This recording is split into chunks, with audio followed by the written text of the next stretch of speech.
Hello everyone, my name is Claudio and today we're going to learn some Italian. We're going to work on the impersonal form, il si impersonale. So literally the impersonal si.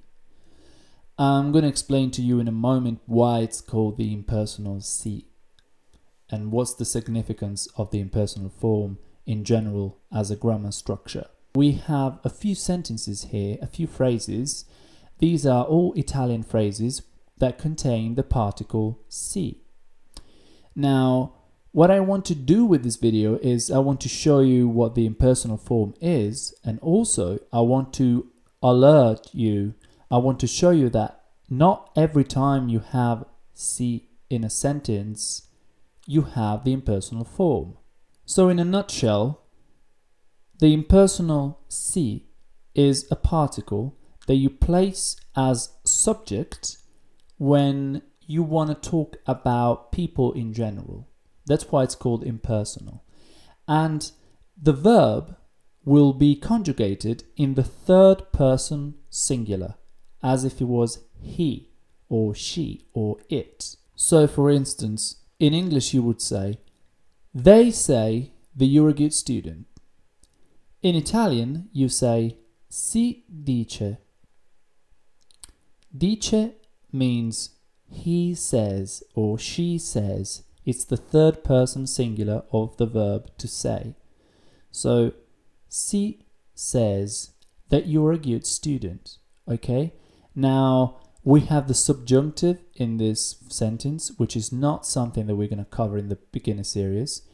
But the point that I'm trying to make with this sentence and what you have to take away from this is that you have si doing the action, carrying out the action of saying. So you use si as opposed to they say. You say si dice. Again, si impara facendo.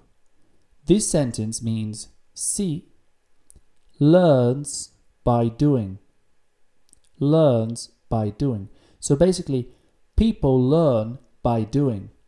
Si impara facendo. Instead of saying people, you use the impersonal si. And then you conjugate the verb in the third person singular. Again, si sta bene. We've covered the verb to stay, so we know that this is the third person singular. Non si sbadiglia. People shouldn't yawn. Nobody should yawn. And instead of using people or nobody, the subject becomes si. So every time in Italian you don't have a particular subject, all the time that you cannot pin down what the actual subject is, every time you talk about people in general, you use the impersonal si. Sometimes it can happen that you have si, but there's no impersonal form in place. For instance, when you see si written with an acute accent, that's yes, okay? Like in this case, yes, I am Claudio. This doesn't mean si in the way that we've seen so far. So you don't have an impersonal form here. It's just yes. Here, lei si lava. Now, she washes.